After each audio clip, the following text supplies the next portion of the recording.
Selamat datang di channel Simar Imam. Sembari mendengarkan tinggalkan like dan komentarnya bosku. Jangan lupa pasang headset kalian. Siapkan kopi dan camilan. Lupakan pahitnya kehidupan. Mari kita dengarkan sambil rebahan. Bab 1296. Ya, seorang wanita, dan seorang gadis kecil berusia 3 tahun. Lu Cuisan sangat merasa bahwa Chen Feng sangat tertarik dengan masalah ini. Dia merasa lega, sepertinya dia bisa menyelamatkan putranya. Ketika dia memikirkan nasib putra Anxin, Anlei, dia merasa sedikit takut. Chen Feng gila dan melakukan sesuatu tanpa mempedulikan konsekuensinya. Tak seorang pun dari klan kekaisaran bisa melakukan apapun padanya, dan dia tidak mau menyinggung bintang jahat ini. Jika saya bisa menukar berita ini dengan nyawa anak saya, itu sangat berharga. Chen Feng berkata dengan suara rendah, Tuan Lu, terima kasih banyak. Kedua putra Anda boleh kembali sekarang, tetapi saya ingin bertemu dengan Anda. Mengenai wanita itu dan gadis berusia 3 tahun itu, kita harus berbicara langsung. Anda harus tahu siapa saya. Jika Anda bekerja sama dengan saya dan membantu saya, Anda pasti akan mendapat manfaat darinya.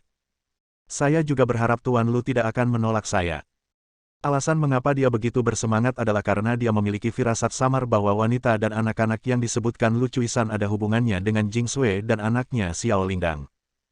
Saya belum yakin, jadi saya harus mengkonfirmasi langsung dengan Lu Cuisan. Setelah merenung sejenak, Lu Cuisan mengertakkan gigi dan berkata, baiklah, Tuan Chen, datanglah ke Cuiming Manor. Saya akan menunggu Anda di sana. Saya juga meminta Tuan Chen untuk datang secara rahasia. Lagi pula, menceritakan ini rahasia akan dianggap mengkhianati Tuan Muda Ji Jiwin. Begitu Tuan Muda Ji Jiwin mengetahuinya, saya tidak akan mampu membelinya dan terus berjalan. Saya tahu, saya akan pergi sendiri.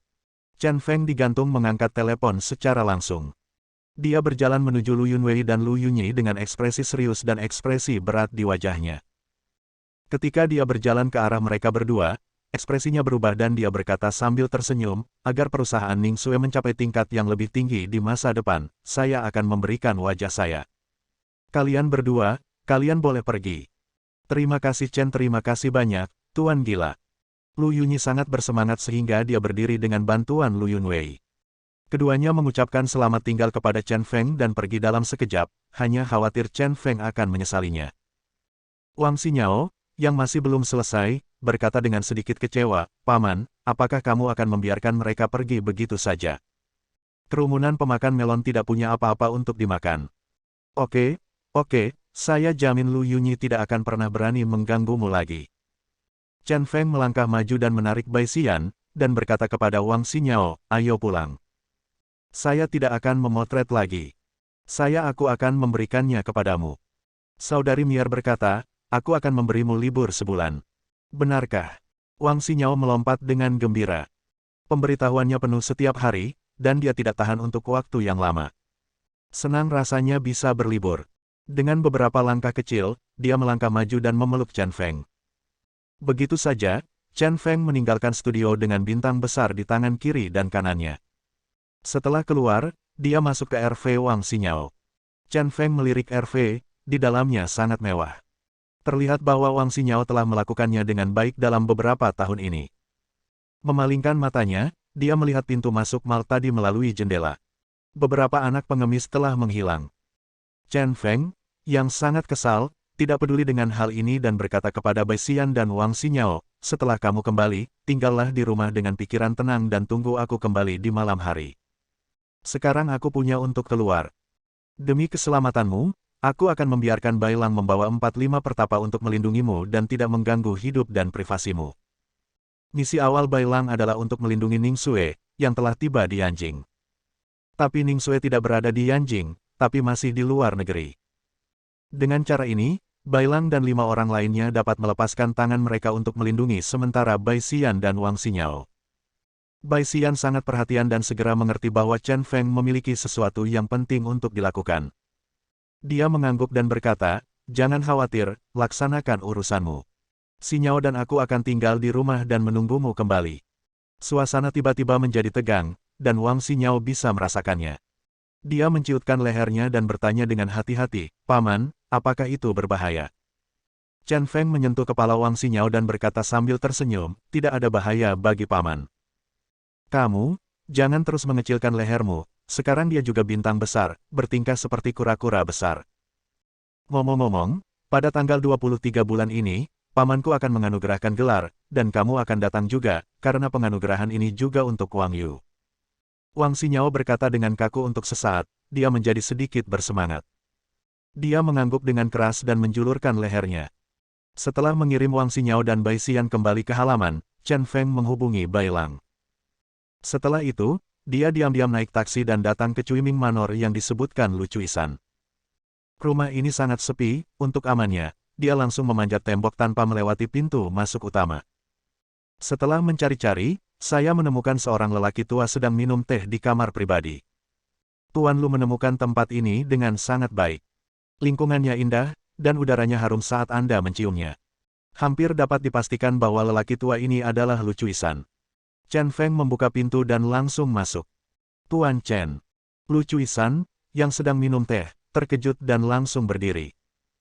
Setelah melihat dengan jelas bahwa orang yang datang adalah Chen Feng, dia tersenyum dan berkata, Tuan Chen benar-benar seekor naga yang tidak pernah melihat akhirnya. Ada lebih dari selusin penjaga di rumah saya, tetapi Anda datang ke sini dengan mudah. Tolong cepat. Chen Feng duduk di meja teh dan berkata sambil tersenyum, sederhananya, di mata saya, penjaga Anda tidak berbeda dengan manusia kayu. Itu benar, kata Lu Cuisan sambil menuangkan teh untuk Chen Feng. Dengan kekuatan Tuan Chen, apalagi tempat ini, bahkan halaman No. 6 pun bisa datang dan pergi dengan mudah. Teh yang enak. Chen Feng mengambil cangkir teh, menyesapnya, dan berkata dengan mata fokus, Tuan Lu, ini saya hanya ingin tahu siapa wanita dan gadis kecil yang diminta Ji Jiwin untuk Anda temukan. Lu Cuisan mengambil tas arsip kulit kuning dari samping, mengambil 2 foto darinya, dan menyerahkannya kepada dia berkata kepada Chen Feng, Ji Jiwin tampaknya sangat cemas. Tidak peduli cara apa yang saya gunakan, selama kedua orang ini muncul di Yanjing, mereka harus ditangkap.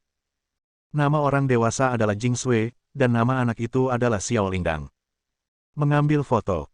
Seluruh tubuh Chen Feng gemetar. Sekarang yang pasti yang Ji Jiwin minta agar Lu Cuisan temukan adalah Jing Sui dan anaknya. Dia mengambil foto itu, matanya dipenuhi kelembapan. Ketika dia melihat Jing Sui di foto itu, emosi yang ada di lubuk hatinya melonjak tajam. Selama bertahun-tahun, dia menjadi orang yang pendiam secara emosional. Tapi saat ini, aku tidak bisa menahan diri lagi. Jing Sui di foto masih begitu murni dan cantik, seperti seorang dewi. Dia dengan bersemangat mengambil foto kedua, dia hendak melihat putrinya. Tapi saat dia melihat foto putrinya, Chen Feng berdiri karena terkejut. Dia tampak panik, dengan rasa terkejut yang kuat. Tuan Chen, ada apa denganmu? Reaksi aneh Chen Feng membuat Lu Cuisan sedikit bingung. Bagaimana mungkin dia? Chen Feng menatap gadis kecil di foto dan menggelengkan kepalanya. Dia diam-diam menggigit ujung lidahnya sebelum menekan emosi yang melonjak di dalam hatinya. Lonceng kecil di foto terlihat sangat lucu. Dia memiliki wajah gemuk dan memegang boneka di pelukannya. Dan ada rasa keras kepala yang kuat di mata itu. Dia pernah melihat Little Belle, anak bungsu di antara anak-anak yang mengemis di depan mal hari ini. Bab 1297. Aku. Wajah Chen Feng sangat galak, dan dia menamparkan tangan kanannya ke meja teh dengan marah. Baru saja mendengar ledakan, seluruh meja teh langsung terpotong dari tengahnya dan roboh. Lu Cuisan memegang cangkir teh dan melihat ke meja teh yang dia buat dengan harga lebih dari 100 yuan karena terkejut. Meja itu hancur seperti ini. Dia merasa tertekan dan takjub pada saat yang bersamaan. Meja teh yang sangat tebal dan kuat ini ternyata hancur karena tamparan. Ia bahkan meragukan apakah tangan Chen Feng adalah tangan manusia. Memegang 2 foto di tangan kirinya, Chen Feng berdiri dan mondar-mandir, terengah-engah karena kesal. Baru saja, putrinya berada tepat di depannya, tetapi ayah bodohnya baru saja melewatinya. Dia hampir menjadi gila ketika memikirkan putrinya dimanipulasi dan diubah menjadi alat untuk menghasilkan uang. Sekarang saya ingin segera merobek manipulator di belakang layar menjadi beberapa bagian. Hei, Tuan Qin, saya butuh bantuan Anda. Dia segera menenangkan diri, mengeluarkan ponselnya, dan menelepon Qin De. Sekarang bukan waktunya menyalahkan diri sendiri. Anda harus menemukan putri Anda dan Jing Sui secepat mungkin. Kompleks No.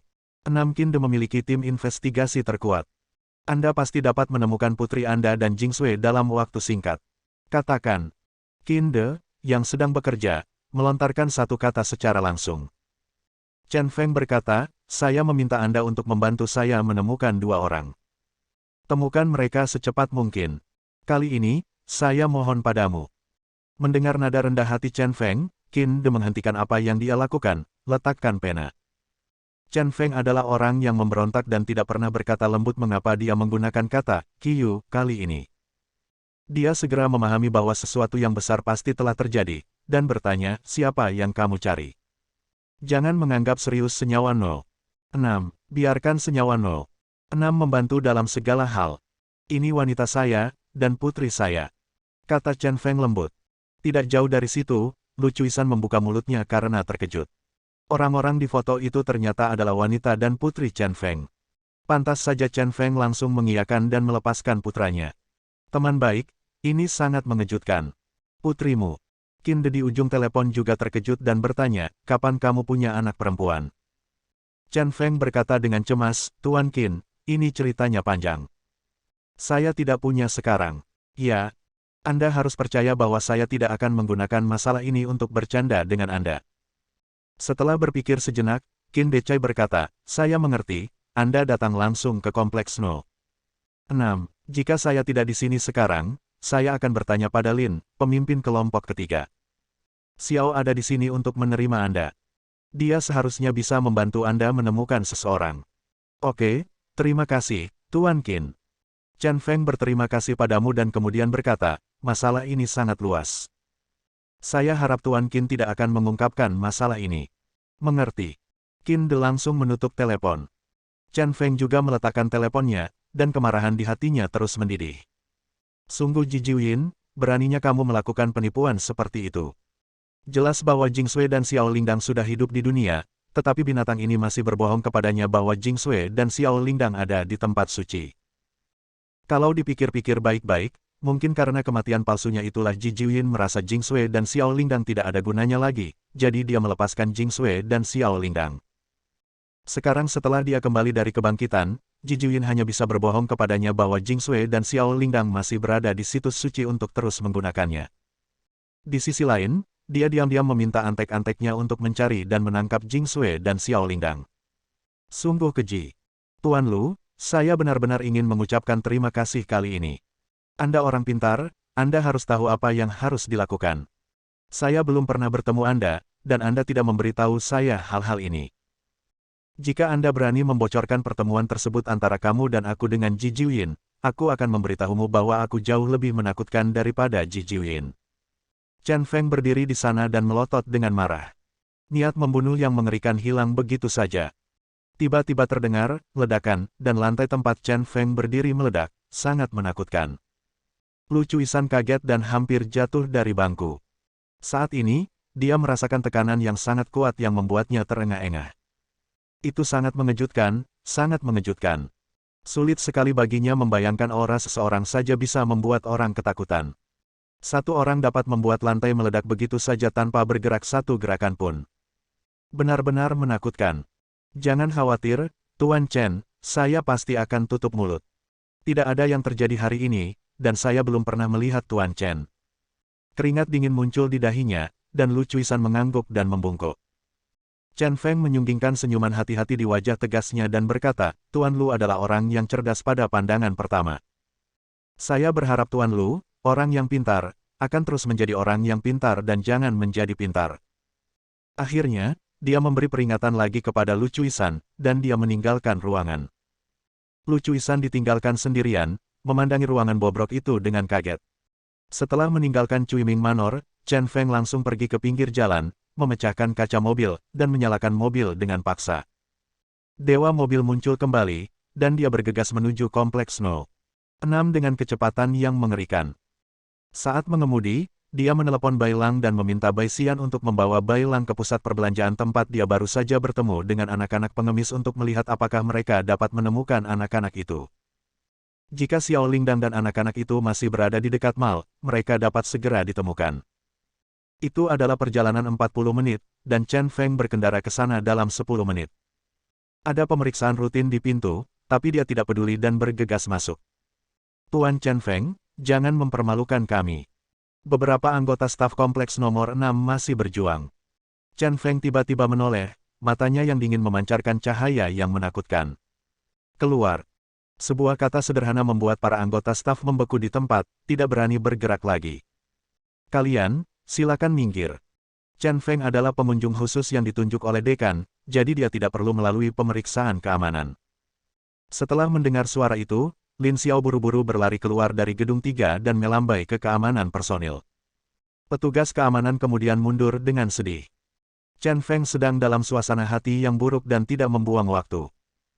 Dia berkata langsung kepada Lin Xiao, "Ketua tim Lin, saya akan memberikan 2 foto ini kepada Anda. Bantu saya menemukannya dalam waktu sesingkat mungkin." Tuan Chen, jangan khawatir dulu. Silakan masuk ke dalam. Saya akan mengatur masalah menemukan seseorang. Ekspresi cemas Chen Feng mengejutkan Lin Xiao. Dia mengambil foto itu, melihat ke bawah, dan memperkenalkan Chen Feng ke gedung nomor 3. Setelah duduk di kantor Lin Xiao, sebelum Lin Xiao dapat berkata apa-apa, Chen Feng berkata dengan cemas, "Pagi ini, saya melihat Xiao Lingdang di pusat perbelanjaan Xingmao. Saat itu, dia sedang bersama beberapa anak berusia 5 atau 6 tahun. Bersama-sama, ada 2 orang dewasa, seorang pria dan seorang wanita, yang mengendalikannya. Seharusnya itu adalah geng yang berspesialisasi dalam menggunakan anak-anak untuk mengemis." Lin Xiao mengangguk dan berkata, "Jika ini benar, mungkin akan sedikit merepotkan. Kami juga pernah berhubungan dengan geng pengemis seperti itu sebelumnya, dan mereka semua 2 atau 3 pemimpin dewasa yang menemukan anak-anak atau orang cacat untuk mengemis di tempat ramai. Karena banyak anak yang tidak diketahui asal-usulnya. Agar tidak diselidiki, mereka menembak dan berpindah tempat, dan mereka memiliki rasa anti pengintaian yang kuat. Jangan khawatir, saya akan mengerahkan semua kekuatan tim kami, termasuk beberapa agen rahasia Yanjing, untuk menemukan orang-orang di foto." Bab 1298. Keluar dari kompleks 06, Chen Feng sedikit terganggu. Ketika dia memikirkan Xiao Lingdang dan Jing Sui, dia menjadi gila karena dia tidak tahu apa yang mereka temui sekarang. Terutama Xiao Lingdang, yang dikendalikan oleh sekelompok penyelundup manusia yang penuh kebencian dan mengemis di jalan. Itu benar-benar membuatnya gila. Yang paling membuatnya merasa bersalah adalah dia telah melihat Lingdang kecil di pagi hari, tetapi dia tidak menyadari pada waktunya bahwa itu adalah putrinya. Sekarang dalam benakku, aku hanya bisa memikirkan kekeras-kepalaan di mata gadis kecil itu ketika dia melihat Lingding kecil di pagi hari. Ini hanyalah seorang gadis kecil berusia 3 tahun, baru berusia 3 tahun. Keputusasaan macam apa yang harus kulalui untuk mendapatkan tatapan seperti itu di mataku? Ada hal lain yang benar-benar tidak dapat dia pahami. Mengapa Xiao Lingding tidak bersama Jing Sui? Jika Jing Sui ada di sana, lonceng kecil itu tidak akan jatuh ke tangan para pedagang manusia. Tahukah Anda, kekuatan bertarung Jing Sui bukanlah tandingan orang biasa. Sekarang hanya ada satu kemungkinan, Jing Sui dan Xiao Lingdang terpisah. Jing Sui adalah seorang gadis sederhana yang tidak akrab dengan dunia, dia agak ekstrim dalam kesederhanaannya dan tidak beradaptasi sama sekali dengan masyarakat ini. Saya tidak tahu betapa putus asanya saya setelah kehilangan bel kecil itu. Jika dia ditipu oleh orang jahat lagi, memikirkan hal ini, Chen Feng tidak berani memikirkannya lagi dan hampir pingsan. Di sebelah waduk di pinggiran kota, ada gudang bobrok. Di gudang, 11 atau 2 anak berjongkok di sudut sambil memegang toples magnet di tangan mereka.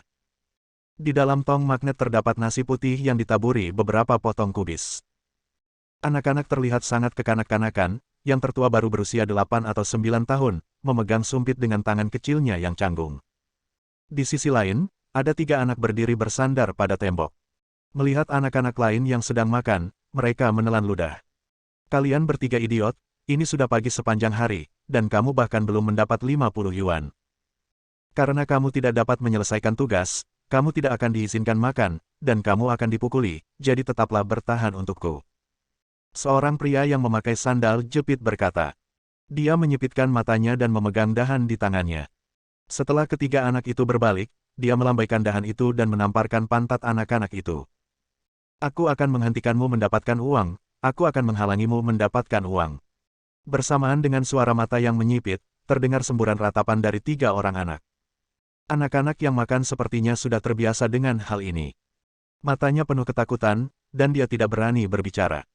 Tak jauh dari situ, 7 orang, 3 pria dan 4 wanita, berkumpul mengelilingi meja bundar. Di atas meja, mereka membeli makan siang dengan uang yang diminta anak-anak. Total ada 8 hidangan, termasuk ayam dan ikan, yang sangat kaya rasa. Salah satu pria berjanggut menyeka sudut mulutnya dengan tangannya dan berkata, angin menjadi semakin kencang akhir-akhir ini. Saya khawatir anak-anak ini tidak dapat diberi makan. Untuk amannya, kami akan melakukannya lebih baik jual yang bisa kita jual ke gunung. Kata seorang lelaki berpakaian merah.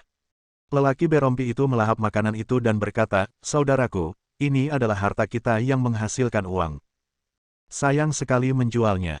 Selain itu, orang-orang ini terlalu tua untuk dijual. Saya mendengar rekan kita Liu Er mengatakan bahwa dia menculik beberapa anak di tempat Qinzi, mematahkan kaki mereka, dan melemparkan mereka ke jalan untuk mengemis. Orang-orang kaya itu lewat dengan melihat betapa menyedihkannya anak-anak itu dan memberi mereka 100-100. Kami memiliki begitu banyak anak hari ini, dan kami hanya mendapat penghasilan 7 atau 800. Liu Er dapat memperoleh beberapa ribu sehari dengan 3 atau 4 anak. Coba saya lihat, mengapa kita tidak memilih beberapa juga, katanya. Bagaimana kalau kita berusaha keras untuk membuat beberapa kesepakatan besar? Menantu perempuan yang mengenakan rompi merah bertepuk tangan dengan gembira dan berkata, laki-laki saya masih gila. Kalau tungkai dan kaki anak itu patah, saya akan berpura-pura menjadi seorang ibu dan menulis tanda meminta uang untuk anak itu. Obati penyakitnya dan dijamin mendapat banyak uang. Ide bagus.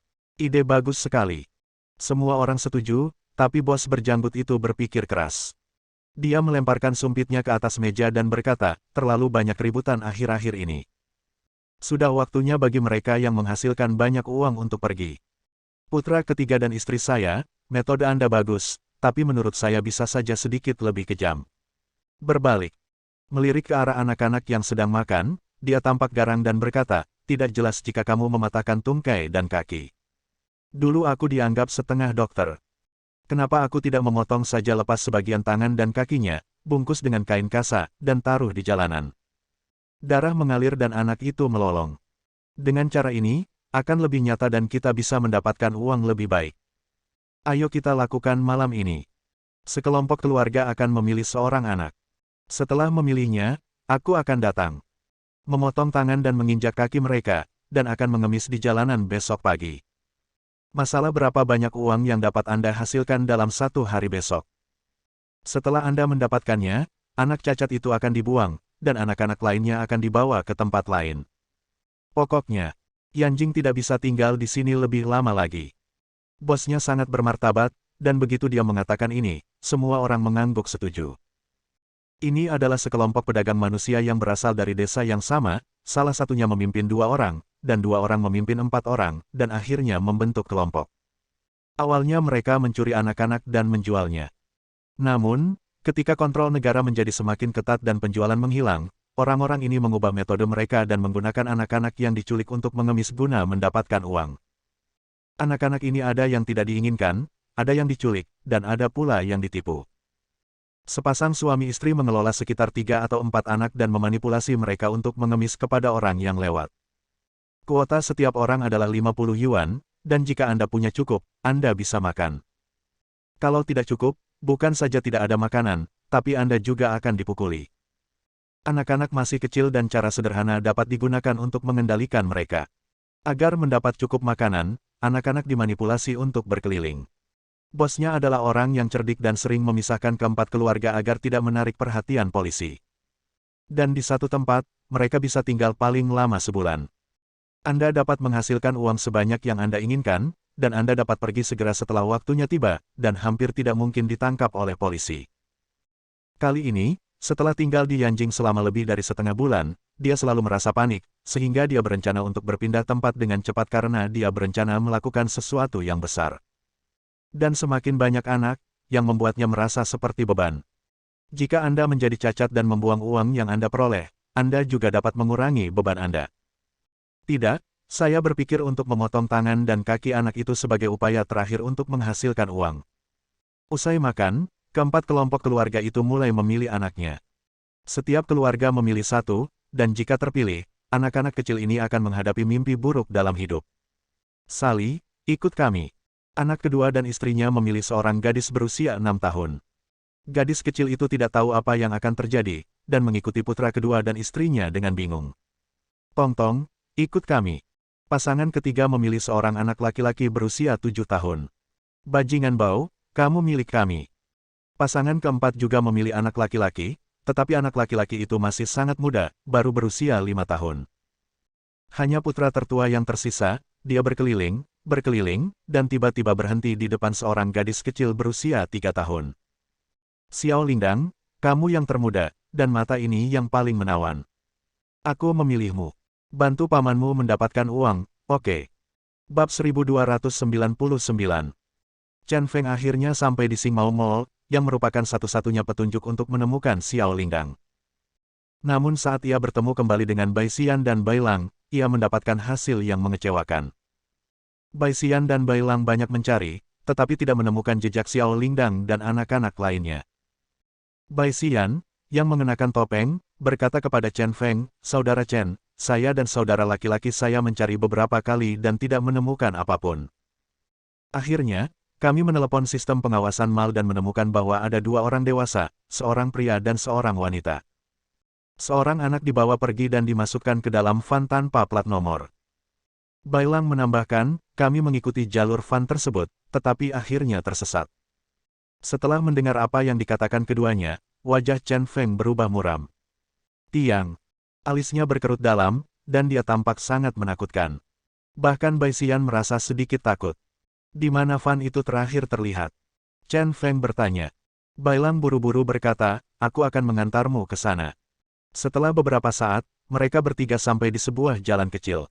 Sebelum jalan, ada 3 pertigaan. Semuanya jalan semen, tidak ada pengawasan di persimpangan, kemana perginya van itu masih menjadi misteri. Setiap orang memiliki persimpangan. Biarkan saya mencari di sepanjang jalan.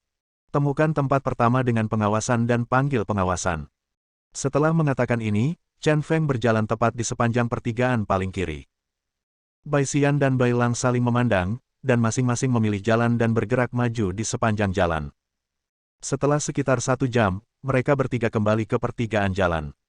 Bai Lang berkata, "Gila, jalanku mengarah ke jalan lingkar kelima, dan aku benar-benar tidak bisa melacaknya." Bai Xian menggelengkan kepalanya dan berkata, "Jalanku berjarak 3 kilometer. Ada kamera, tapi tidak ada jejak van itu ditemukan."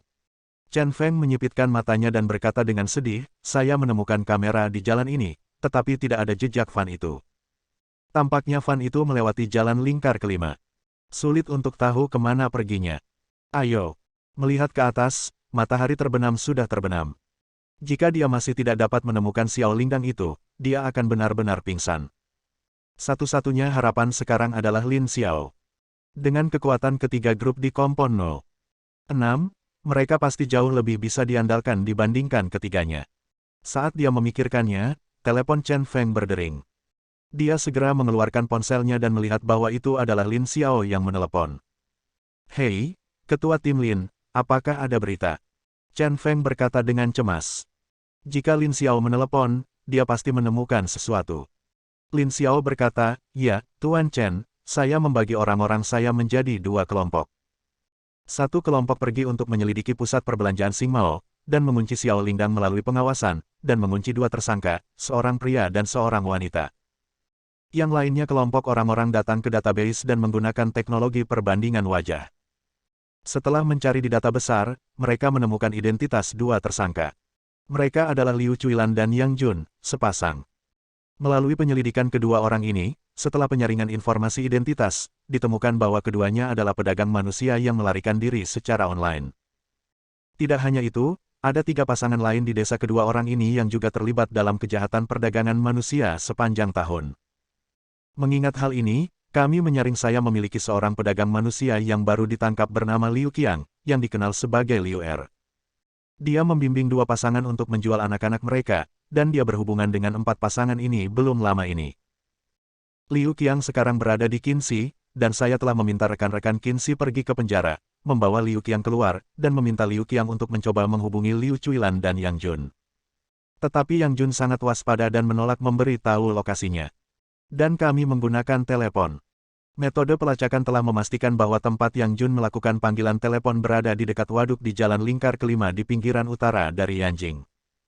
Sekarang saya telah mengirim orang ke waduk dan akan memberitahu Anda beritanya sesegera mungkin.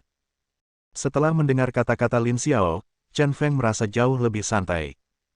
Dia berkata dengan penuh rasa terima kasih banyak, Ketua Tim Lin. Setelah selesai, saya akan mengunjungi Anda secara langsung untuk mengucapkan terima kasih. Kompleks 06 masih sangat efisien.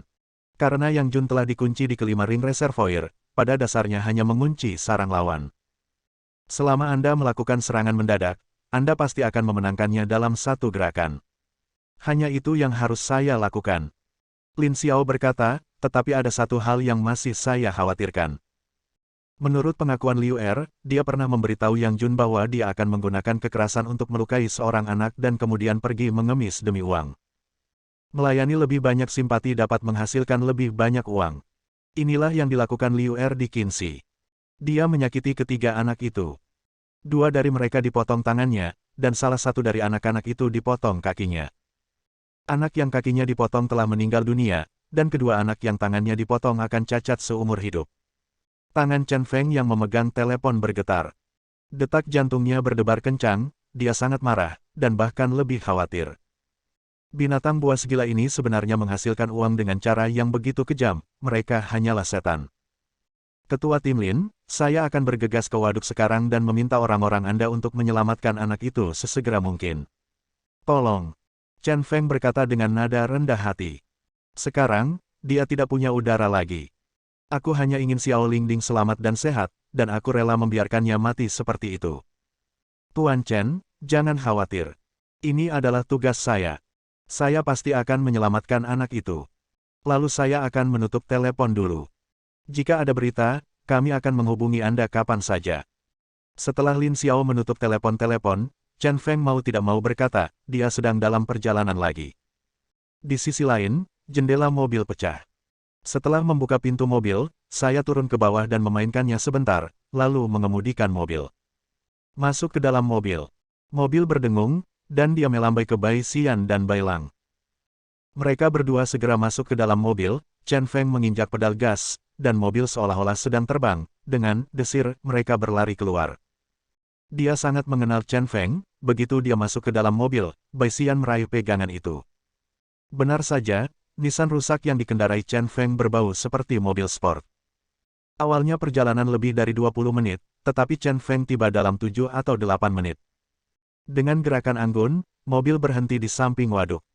Saya segera turun dari mobil, berdiri di samping waduk dan melihat sekeliling, ada gudang di mana-mana. Tidak mudah untuk menemukan lokasi spesifik dari Xiao Lingdang tersebut. Pada saat ini, Lin Xiao buru-buru berlari dari kejauhan dan berkata kepada Chen Feng, kamu cukup cepat. Saya telah mengirim orang-orang saya untuk memeriksa peleton, dan telah mengerahkan tenaga di persimpangan utama sekitar. Selama anakku ada di sana, kamu tidak bisa melarikan diri dari sini. Chen Feng mengangguk, matanya menyala-nyala, masih melihat sekeliling. Tiba-tiba, dia menoleh dan melihat ke arah hutan. Ada apa? Apakah ada seseorang di sana? Lin Xiao sangat tertarik dan melihat ke arah hutan tempat Chen Feng melihat. Tapi Chen Feng menggelengkan kepalanya dan berkata, tidak ada siapa-siapa. Penting untuk menyelamatkan anak-anak sekarang. Kita harus memastikan secepatnya di gudang mana anak-anak itu berada. Setelah dikonfirmasi, saya akan memimpin untuk masuk. Saya harus membunuh binatang buas ini hidup-hidup. Bab 1300. Sebuah kawat panjang digantung vertikal dari atap dengan bola lampu berbentuk oval. Bola lampu digantung sangat rendah, dan filamen tungsten di dalamnya memancarkan cahaya yang menyilaukan. Xiao Lingdang sedang berbaring dengan patuh di papan tempat tidur tua, matanya yang besar menatap lurus ke arah cahaya putih dengan keras kepala. Setelah lama menatap, kelopak mataku lelah, jadi aku mengedipkan mata. Dia tidak tahu apa yang dilakukan pria berjanggut yang tergeletak di sini, memegang erat boneka beruang kuning di kedua tangan kecilnya yang kotor. Xiao Lingdang, baiklah, nanti mungkin sakit sedikit. Paman juga berusaha mencari uang. Kalau kamu mau disalahkan, salahkan saja orang tuamu sendiri karena tidak menjagamu. Di sebelah tempat tidur, ada 3 rangka besi lapis. Rak-rak itu dipenuhi berbagai macam obat-obatan dan pisau. Bos berjanggut itu mensterilkan pisau di tangannya. Bilah tajam itu mencerminkan wajahnya yang galak dan dingin. Alasan mengapa saya memilih Xiao Lingdang adalah meskipun anak ini baru berusia 3 tahun, ia lebih keras kepala dibandingkan anak berusia 6 atau 7 tahun dan sulit diatur. Secara logika, sebagian besar anak berusia 3 tahun tidak memiliki kesadaran sama sekali, dan banyak dari mereka yang terhuyung-huyung dan tidak dapat mengurus dirinya sendiri. Tapi gadis ini mandiri seperti orang dewasa. Mata itu memiliki cahaya dalam yang melampaui usianya. Pertama kali saya mengemis, saya hampir kabur, ditangkap, dipukuli dengan tongkat, dan meringkuk di pojok tanpa mengucapkan sepatah kata pun. Setelah itu, dia kabur berkali-kali dan dipukuli berkali-kali. Luka baru menutupi luka lama, berulang kali, berpindah ke banyak tempat, dan menjadi beban. Karena itu adalah beban dan tidak bisa dijual, maka jadilah cacat dan dapatkan uang dengan cepat. Dengan sedikit uang ini, menculik anak ini akan dianggap berharga. Bagi orang-orang seperti mereka, umat manusia telah lama hilang, dan seluruh umat manusia telah dihalangi oleh uang. Paman, apa itu ayah? Xiao Lingdang tiba-tiba bertanya dengan mata terbelalak. Suaranya sangat lembut dan manis, dengan suara seperti susu yang tidak bisa dimuntahkan. Pria berjanggut yang memegang pisau itu tertegun sejenak. Aku tidak menyangka Xiao Lingding yang jarang berbicara akan menanyakan pertanyaan seperti itu. Dia meletakkan pisaunya, mengeluarkan sebungkus rokok dari sakunya, menyalakannya dan menghisapnya dengan indah. Asap mencekik matanya. Dia menyipitkan matanya dan berpikir sejenak sebelum berkata, "Ayah, dia hanya seorang pekerja keras. Dia menghasilkan uang untuk menghidupimu, membelikanmu makanan enak, dan menyekolahkanmu. Jika seseorang menindasmu, dia akan melindungimu. Tahukah kamu jika kamu punya ayah?" Ketika Xiao Lingdang diculik, dia diculik dari seorang wanita, dan dia tidak melihat ayah Xiao Lingdang. Lingdang kecil berkata dengan suara manis, "Ibu bilang aku punya ayah, tapi aku belum pernah melihatnya. Tidak ada yang membelikanku makanan, tidak ada yang menyekolahkanku, dan tidak ada yang melindungiku, jadi aku tidak tahu apakah aku punya ayah." Ibunya memberitahunya bahwa dia punya ayah. Namun menurut standar yang disebutkan oleh Big Beard, dia sepertinya tidak memiliki ayah. Jadi ada atau tidak, dia tidak mengerti sama sekali. "Kamu anak yang menarik." Pria berjanggut itu tertawa keras, mematikan rokok di tangannya di atas dudukan besi, dan berkata sambil mengerang, "Terus terang, ayahmu pasti tidak menyukaimu karena kamu perempuan dan dia tidak menginginkanmu lagi, jadi dia tidak membawamu. Sama halnya denganku, ini pertama kalinya aku menjual anak, dan itu anakku sendiri, karena anakku juga perempuan, dan aku menjualnya seharga 9.000 yuan." Saat dia berbicara, matanya berkaca-kaca.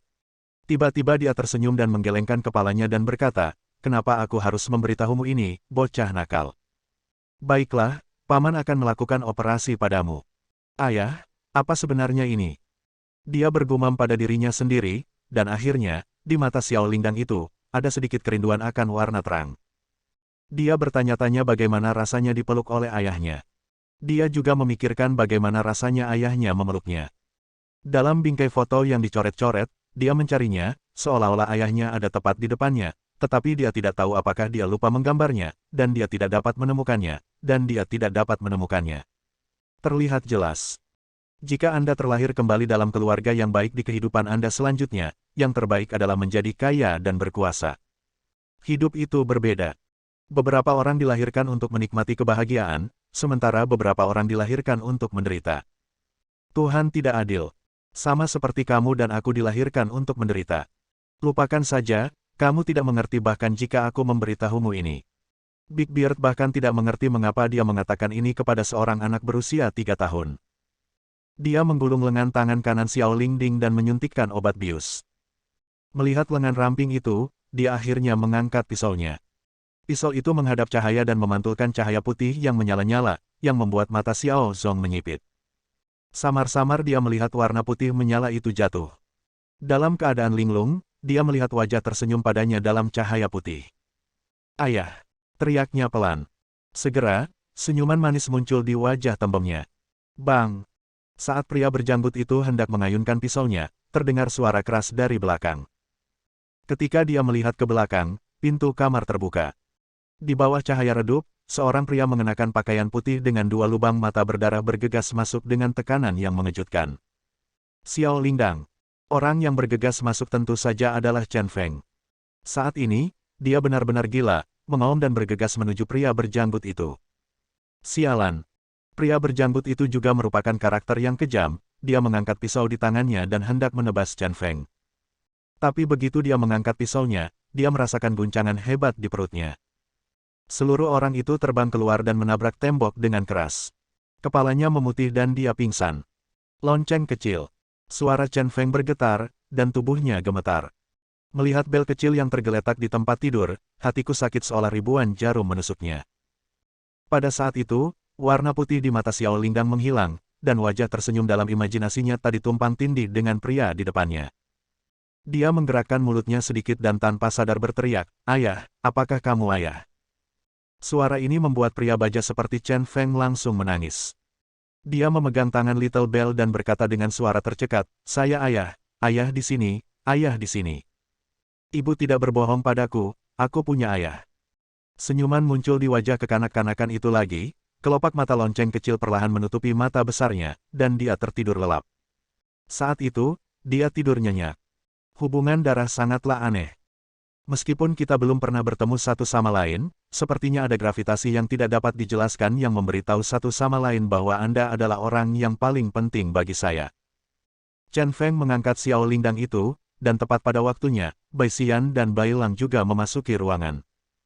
Dia dengan lembut menyerahkan Xiao Lingdang itu ke pelukan Bai Xian. Segera, sepasang mata berubah dari kebaikan cinta ayah menjadi merah darah dengan niat membunuh. "Xian, kamu dan Bai Lang menungguku di luar pintu dengan Xiao Lingdang dan minta Lin Xiao untuk mengirim semua pedagang yang baru saja ditangkap ke ruangan ini." Chen Feng berkata dengan dingin, dengan mata dingin. Menuju pria berjanggut itu dinding. "Aku tahu." Bai Xian sedikit mengernyit. Dia mengerti bahwa kali ini Chen Feng pasti akan melakukan pembunuhan besar-besaran. Apa yang terjadi pada Xiao Lingdang membuat Chen Feng benar-benar kehilangan ketenangannya. Tentu saja, siapapun akan kehilangan akal sehatnya dalam keadaan ini. Ini adalah naluri seorang ayah. Bersambung. Nantikan bab selanjutnya bosku.